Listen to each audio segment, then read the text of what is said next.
All right, welcome everybody. Thank you so much for tuning in. My name is Jericho. This is the Angst podcast.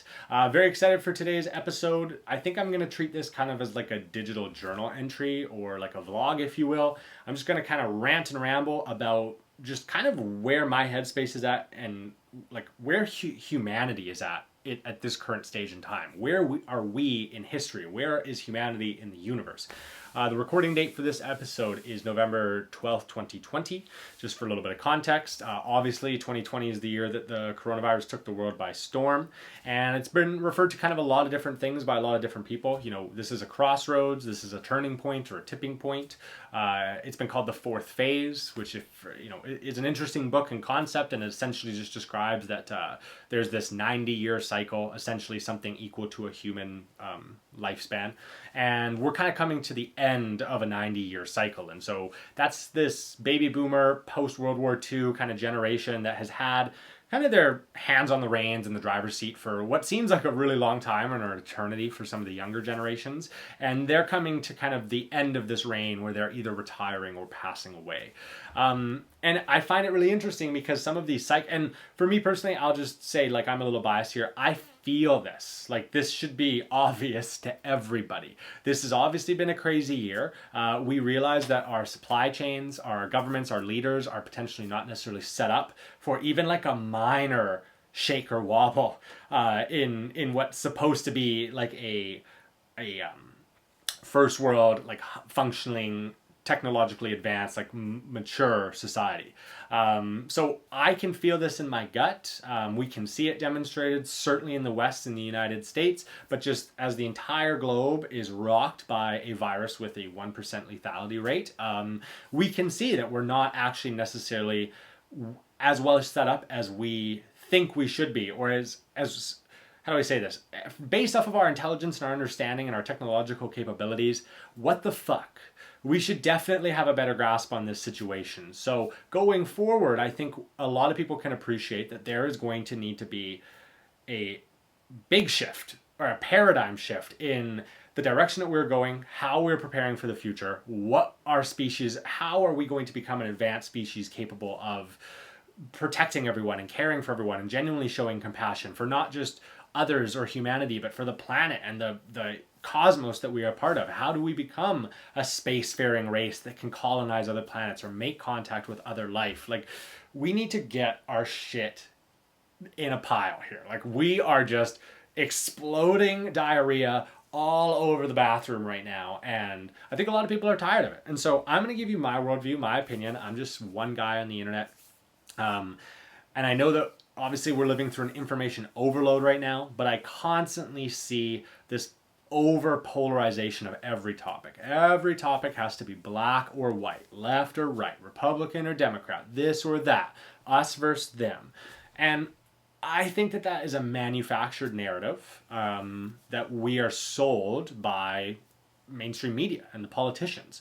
They ideally need to polarize things. One, it makes people entertaining and it makes people engage. We see that on social media and Twitter. People are far more willing to engage in negative or triggering content that they disagree with than positive or enlightening content that they agree with. And so this polarization is profitable. It allows for a 24-hour news cycle. Politicians use this so that they can very much sell you into one camp or the other. If you crossed over with too many issues, then you could easily be a swing vote on like the day of an election or something. So they're very much trying to take these opposing angles that you have to come further to their side of the spectrum. And it is a big shit show distraction. I'd like to quickly just touch on a fun fact that I've been playing with, and I just don't have enough information to really make a point. So I'm just going to puke it out here if I may. You have this left versus right, this red versus blue. So you've got Republicans and Democrats. But honestly, polarity in the universe is super, super common. And specifically in our culture, it is constantly referenced with red versus blue. It's the red pill versus the blue pill.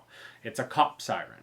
It is any professional sports logo in the world. Look up the MLB crest, the NBA logo. Like it's a red and blue with a symbol or a player or something in between, right? Like, then you can get into some weird ones or some pushy ones. But like, what's the color of blood, for example, right? Like, if I was to cut myself right now, I'd bleed red.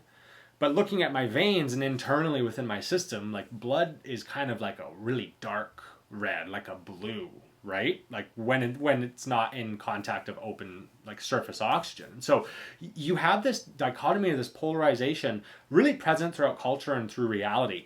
And what does red versus blue combine to make? Well, it makes purple. And purple is a very royal color. It's a very extraterrestrial color. It is, been banned by the Queen herself for individuals of non-royal descent to wear purple. Purple it's also a very difficult color to synthesize, just chemically speaking. And so for a lot of human history, it wasn't a very commonly used color because it was very difficult. We, first of all, didn't have the knowledge, or even if we did, too expensive to actually synthesize, hence why it's kind of a royal color. And this is evident in the evidence of like no world flag has purple on it. And the reason being is because we weren't going to create a country or a nation that we were going to have to print this really expensive ink purple on every time. So they used colors that were not purple. But I don't want to just chalk that up to just being like, oh yeah, fun fact. I think that the color purple is a representation of wholeness, of royal, of out of this world, kind of all-encompassing like knowledge. And what happens on our 3D plane or our day-to-day existence is that the powers that be, the media, the politicians, the political elites, they separate that all-encompassing oneness into a polarity. They make it red versus blue every time.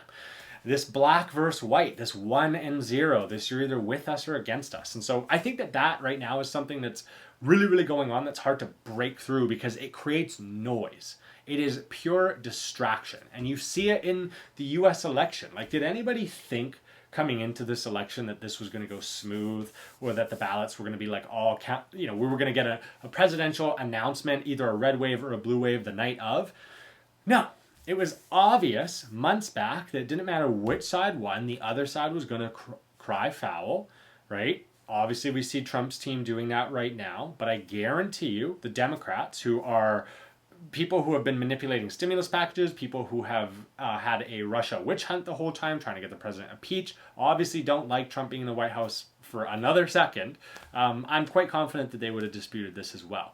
And in my opinion, I can't even see if it's like legit disputes or if it's just two sides of the political coin just like distracting us and creating tension. And so whether it's political tension about the party that you're voting for, or whether it's racial tensions about just freedoms, there's a bunch of different tools in the toolkit or the bag of tricks that they pull out to kind of take away an individual, your and I's ability to just have open discourse, logical conversations, things that aren't, life or death. It's like I should be able to speak an opinion, and if you don't agree with it, you can either ignore it, click off the video, provide me with alternative evidence. Like there's no reason that we should be getting as aggressively offended over these political topics or just our opinions of the current state of reality. We should be able to have conversations about this state.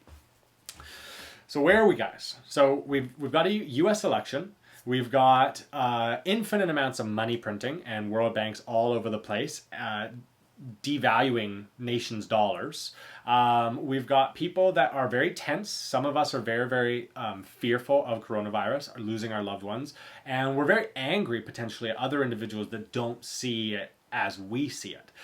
Even as someone myself that's not necessarily freaked out by COVID, I'm freaked out by the way that the governments respond to it, by the amount of control and power that they're trying to seize throughout this crucial moment in history as we're trying to build anew and we're trying to solve problems that we're going to need to solve.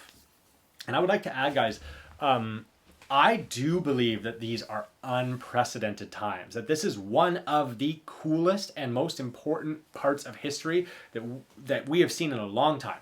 And the reason I think it's very easy to discredit that. I constantly hear people say, yeah, right, bro.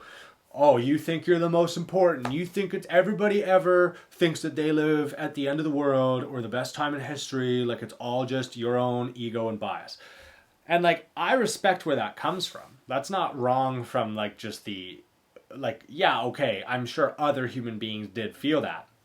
But at what point, how many times throughout human history have we had nuclear weapons, been on the verge of quantum computing? Have we been able to create a hadron collider that is essentially producing rips in space-time, potentially black holes, portals, stargates, interdimensional travel, or at least manifesting matter? Like, if there was an extraterrestrial race, if there was a god or a creator that was responsible for humanity, this would be an opportunity for them to have their eyes on us. Like, we are capable of ending our entire species, but also life on Earth. We can also fuck up Mother Gaia. So it's no longer just about us, it's about the consciousness experiment on this living organism in this planet that is, just saturated with life. And so I do think that this is an important and crucial time. I'd also like to say that if we could talk about simulation theory and the idea that we don't even need to say that this is a computer. If this is a simulated reality in a computer graphic sense, like in the Matrix kind of context or plot line, so first of all, none of history might even be real. This might actually be the experiment that we're essentially just being born into. We've had a small little window of actual playtime, and everything before this was just like background noise or lore to see what we do. And I'm not saying that that's it, but I'm just, as an argument, that could happen. But what if it's a simulated reality in an organic sense? So don't view this as being a computer that we're like tapped into. It is a potential science experiment by something that we do not understand. And to me, that this is like kind of borderline obvious. There are aspects of our reality that just make almost no sense. Like, what are we doing here? What is our purpose? How did this incredibly chaotic universe create such harmony and flow that I can be communicating to you in this medium? Like, this is uncomprehendable. I don't want to spend too much time on this. It would make the podcast very, very long, but there are universal synchronicities and coincidences that should not be chalked up to coincidences. A couple quick easy ones. I believe that there was a time in antiquity where our ancestors had foundational knowledge of frequencies, vibration, energy, and electromagnetism at a level that we modern individuals certainly do not appreciate. And I believe that some of the ancient pyramids and temples are a clear example of this, specifically the Pyramid of Giza. I have threads on Twitter you can go and reference at Jericho Judson if you care, that kind of outlines a lot more of this within detail. But the pyramid demonstrates, first of all, pi, which supposedly the ancient Egyptians should have had no knowledge of. The height to base perimeter ratio is 2 pi r. It is the circumference of a circle. So it's built perfectly, which is impressive given the gravity of such a project, or just the magnitude of complexity that project already was. It points perfectly north, south, east, west. And sorry, when I mean perfectly, it's off by like 1/60th of a degree. Goddamn near perfection. I believe, though, without, again, getting into the pyramids for too long, that this may have been a machine. It was not a tomb. They never found a body in there. Like, it's the most oddly designed tomb anyone could design ever. Why incorporate all of these? Why incorporate pi and golden ratios and Fibonacci sequences into the angles of the hallways and into the size of the chambers, so that the way that sound reverberates off of the walls and echoes through, I think, would be following principles of nature. Like, we are chalking up this, this culture to basically saying, okay, there was a bunch of rich political elites that had a bunch of slaves. They wanted epic tombs so they could transition into the afterlife. So they spent like all of society's resources creating this phenomenally intense project that also just happens coincidentally to be associated with like foundational principles of geometry and the universe. Like, get bent. That's a ramble though. So the pyramids are an example of this, but I believe that we should have been, for a long period of time, working as a more coordinated unit. And I believe that the political elites that have had the reins have purposely suppressed a certain amount of information from our cultures and from you and I in society in order to keep this control. And so we should have, by this position in time, gotten our shit together. We should be technologically more advanced. And so why did I bring up the pyramids? Because this is an example of where we are at, not just at a micro level of like coronavirus, Trump election, fourth turning, but at a macro cosmic level. And so there is something called the Great Year. And the great year is built up of 12 astrological ages. If you are unaware, you and I live in the astrological age of Pisces, but it is coming to an end. Each astrological age lasts for approximately like 2,160 years, which, fun fact, is the diameter of the moon in miles. And so this astrological year, we are currently residing at the end of Pisces' reign. And all that means is that we have a North Star. Right now it's known as Polaris. This is where it points towards Pisces in our sky. But it hasn't always been like that. Slowly throughout the cosmos, or throughout all of time and history, there is a minor wobble on the Earth that, very similar to a top spinning on a table, this minor wobble creates kind of a subtle change and shift in the direction that the world is pointing and where our North Star is.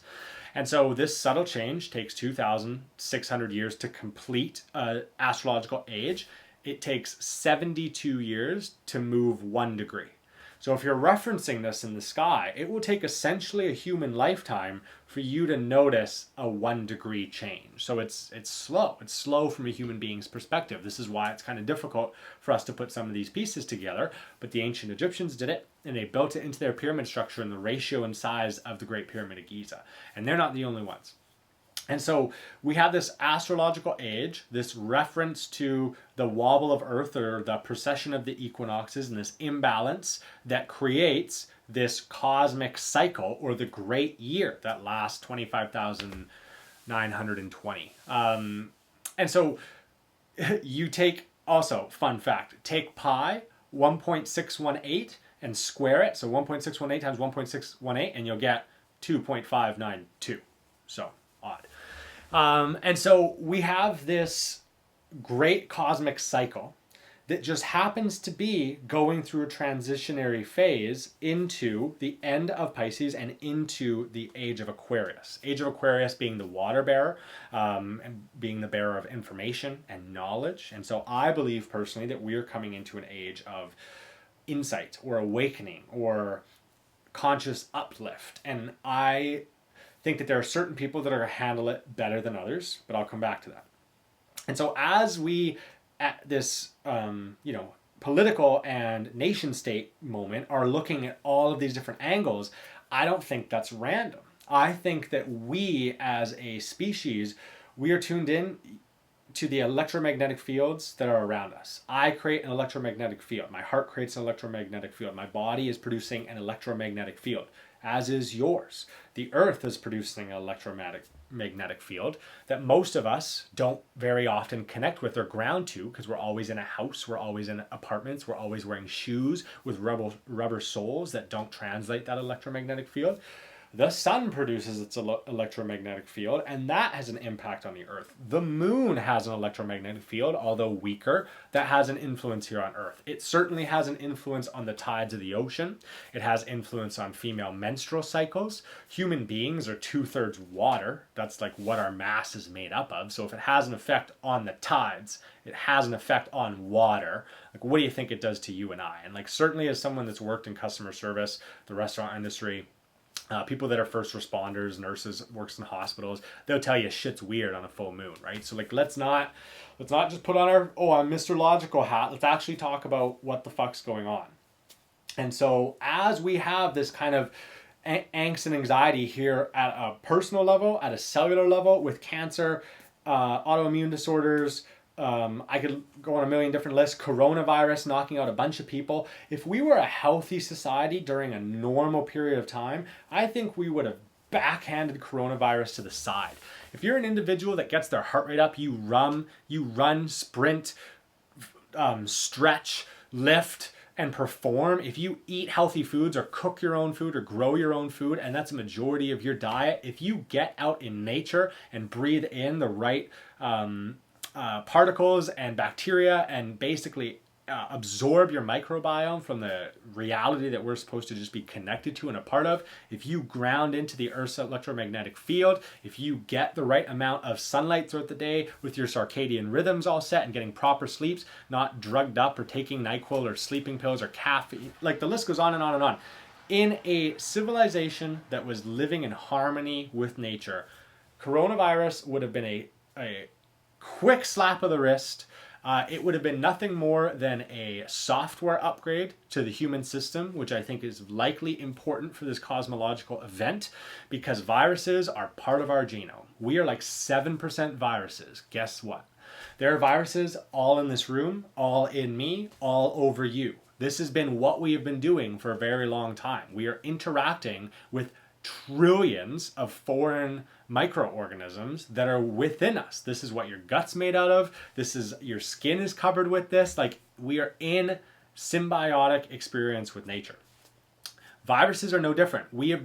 You're scared of viruses because you've heard of bad ones. And yes, there are plenty of bad ones, but there are also plenty of neutral ones, and there are plenty of not harmful ones. And I believe that COVID-19 is one of those very, like, for 99.9% of the populace in a healthy and harmonic society, we would have not even noticed. You may have had a sniffle for like a day or two. And then who knows what immunity or what information that would have been providing to your network and your electromagnetic field and organism and soul for future events that you do not know. I actually, you know what? Let's add this in. I wanted to quickly touch.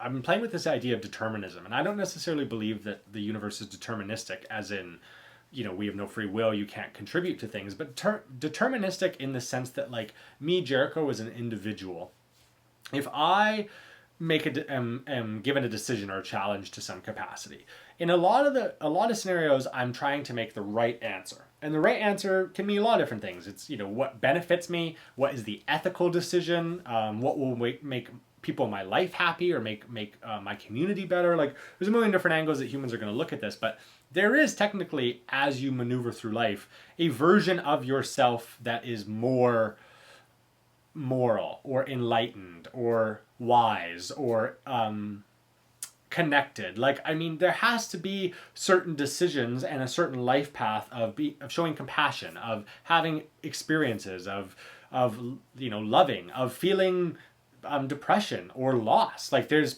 this all-encompassing emotional spectrum. But as a free will thinking individual making decisions, there is kind of this path that you want to be like unlocking your potential, if you will, or doing your best, or living your best life. And so in that sense, there is kind of like a deterministic path, because obviously a bunch of different things could happen and are out of your control. But at the same time, you are trying to control what you deem to be, or what may actually in a cosmic and soulful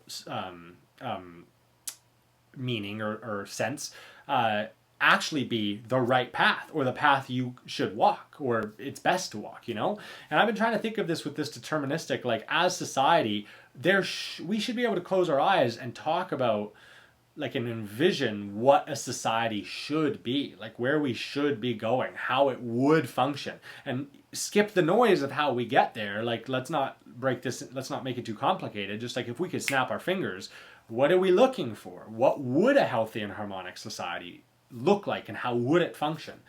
And so in that sense, there is this deterministic path that we are trying to walk through the cosmos.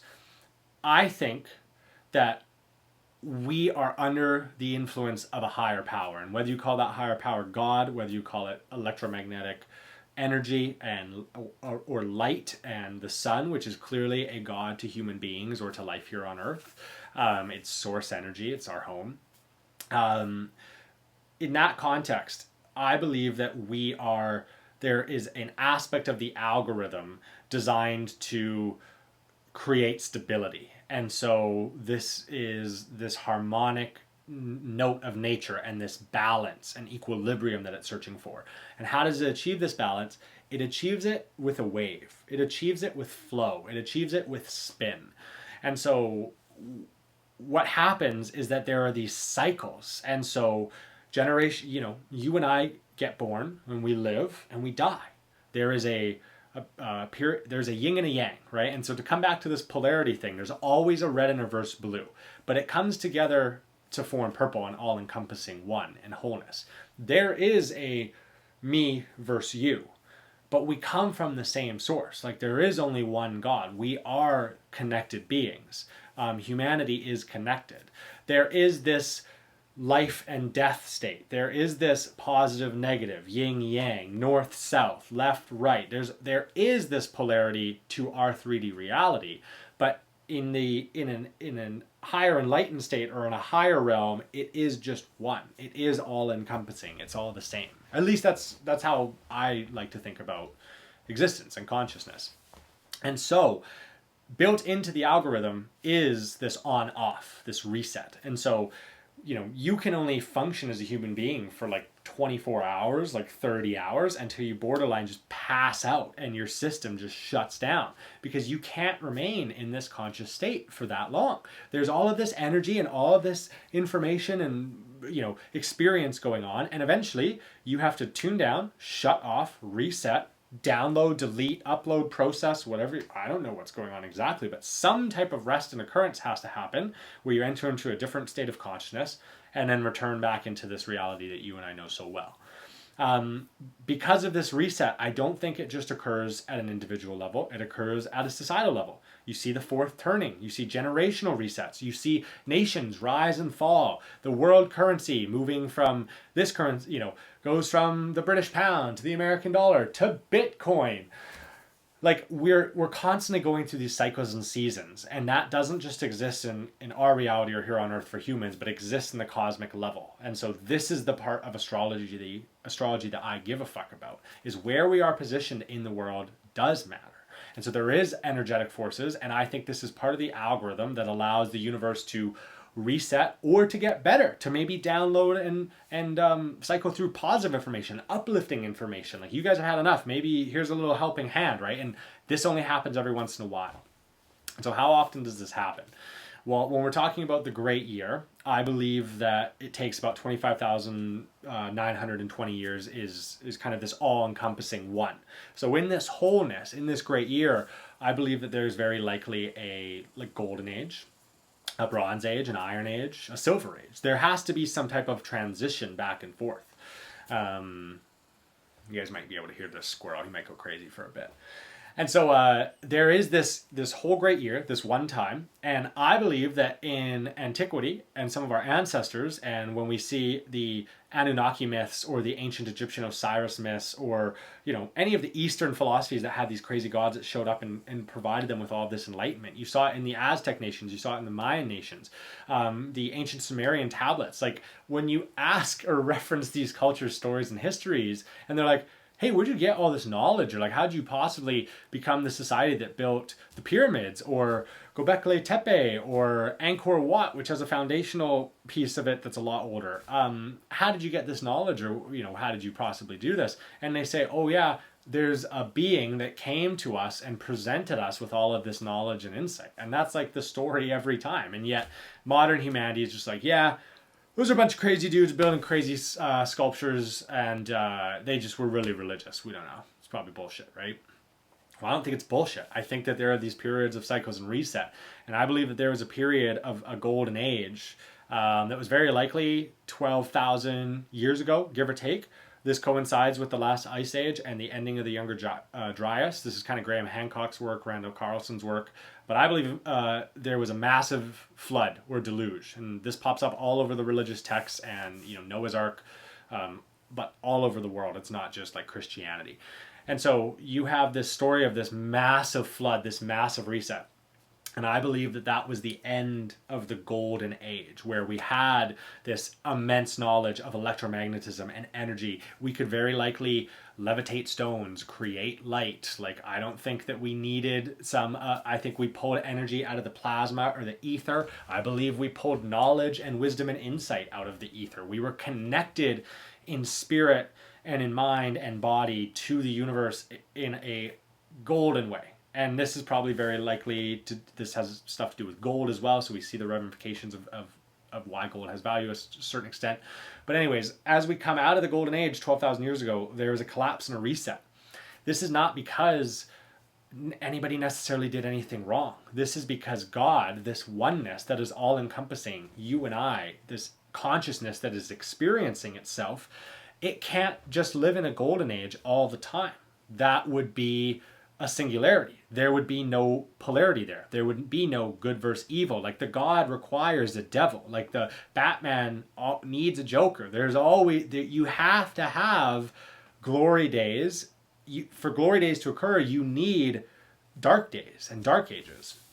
And this is part of God's experience. God is trying to absorb as much as possible. So Hitler needs to exist. Like this isn't up for, we don't understand it as humans because we're searching for a certain amount of lack of suffering and prosperity. And fair enough, that's built into our system. But as is the suffering itself. It's built into the system. It's in the simulated algorithm.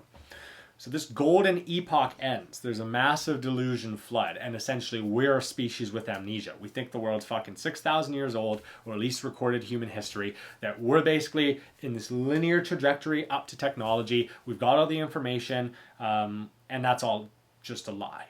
We have had hundreds of thousands of years, if not millions of years of human existence, and I believe that they have had vast amounts of knowledge and insight into the universe that we do not have. So after this deluge of the golden age, we enter into the iron age, and I believe that's where you and I are right now. The iron age is made up of a season consisting of 3 months. We are now heading into the next season. So there was, I'm not going to get this right. I think it's Taurus. It might have been Taurus first. The bull, the bi-bull. Yeah, that might be it. And then it was the Aries might have been second. Anyways, I'm not very good at that stuff. But this guy is Pisces. This guy is Aquarius. So we're going 1, 2, Pisces, 4. 4 is a season change. We are coming out of winter and we are entering back into spring, if you will. Or maybe, yeah.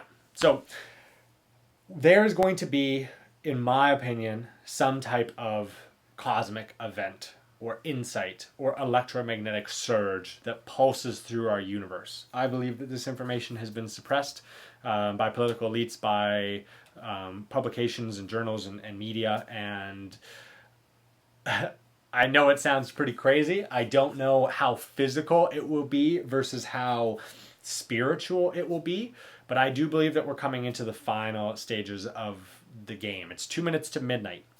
We're entering into a next season. It is a good thing. We have fallen from grace, from God, from gold. We have lived through an iron age, and we are now coming into a bronze age. We are coming into the age of Aquarius, this water bringer, this information bringer, this bringer of life and wisdom. And it is already in the air. And I think that for a lot of people, 2020 has been a really rough year, but I believe that this has been the best year. This has been the best year that's ever existed. We have finally, as a society, had to turn our experience towards the mirror. We have had to actually have open discourse. We are having to rethink some of our aspects of our reality. People are waking up to kind of the control and deceit and just the lies of, this big prospering technocratic like state that we're supposed to just be happy and thankful for, that's actually not even necessarily doing anything that productive, or at least doesn't appear to be that set up for success going forward into the future. And so I really don't know exactly what this is going to look like. We will take more podcast time in the future to kind of maybe get into the nitty gritty, especially as I discover and research new information on my own. But I think it's going to be pretty nuts, guys. Like I genuinely do believe that something is going to happen at a consciousness level that is going to almost wake us up. And I believe that there have been a few events that have led up to this as a example. There was the Carrington Event. Maybe I shouldn't say example, as a warning almost. Like we should have had more time to come together and plan and we should be embracing this moment, but instead our super advanced technological society instead is just bitching and throwing stuff and yelling back and forth because we're scared, because our consciousness, our collective consciousness, we're vibrating at a lower frequency than what we should be vibrating at. We should have had the knowledge, we should have had the culture built up in a way that this could have been a high energy phase of new opportunity. And it's still going to be, but it's just going to be a more rocky ship, if you will. And so we've had a couple pieces of events, we've had a couple of warnings. One of them is the Carrington Event. This is an event that occurred like 150 years ago in 1859. And it essentially is this massive solar discharge, this massive electromagnetic wave that hit the Earth and created just a plasma energetic event unlike anything we had likely seen. Luckily for those individuals at the time, other than a teleprompter, they're really... All right, I got cut off quick, technical difficulties, but just to finish that thought, the Carrington Event. So there was this event 150 years ago. It was just like 1859 or something like that. And essentially it's this electromagnetic, this plasma, pulse, and radiation coronal discharge from the sun that hit the Earth and would have knocked out our power grid, would have malfunctioned all of our electronical devices and technological capabilities. But luckily, at the time, there was not a lot of technology. I think it was the the telegraph machine was like one of the few like electric devices that people would have had and been functioning with, and so it wasn't a big deal. But I view that as kind of a wake-up call or a hint or a clue as to what was about to come, and as we're entering into this last little period of history. There has been several things that have gone on, obviously, throughout humanity, but I think that was a warning. I think the coronavirus itself is a bit of a warning. Simply just the name coronavirus is kind of unique. I don't have the definition right in front of me, but it has there's a few ones, but it is a electric or electromagnetic event. And during the eclipse or a solar eclipse, you actually get this corona and essentially this light that comes past the moon and is basically radiates around the circumference of the sun of just energy. That's like very surprising that it's an interesting phenomenon that we can even see it. It's just the moon is so perfectly sized in size and distance between the Earth and the sun to create this phenomenon. The corona is also a crown of light, which Jesus Christ, crown of thorns, this corona crown would have had as well, a bringer of light. And it's, I'm blanking on the definition, but it's like an electromagnetic event as well, that I don't think is random. Like, I know coronaviruses have existed before COVID-19, but there's been too many synchronicities and coincidences in recent time and things that I've started to see in my own reality, but that I think that a lot of people are seeing, as to the fact that we are coming into an electromagnetic bringing of light event. There is something that's about to happen. It's coinciding at a society level with the cosmos and the sun and the celestial lining up of planets and where we are in space. And I know for a lot of people that's going to sound like hippie woo stuff, but otherwise explain it. If you wanted to, again, just chalk this all up to random, just the sky's always been falling for every generation, this is just ours. Yeah, well, again, this is a very precarious time with an infinite amount of change coming, or else we might just blow all of ourselves up. So if there is a higher power, if there is a force, or if there is anything that's actually running an algorithm or a simulation here for us to any capacity, I have a feeling it's about to step in. And so I think that's a really exciting time. I think it should be welcomed with open arms. And yeah, I'll probably call it for there, guys, just for today. A lot of information to unpack. Please comment if any of that was bullshit. Please comment if you enjoyed any of it. And I'll hit you with another video soon. Peace out.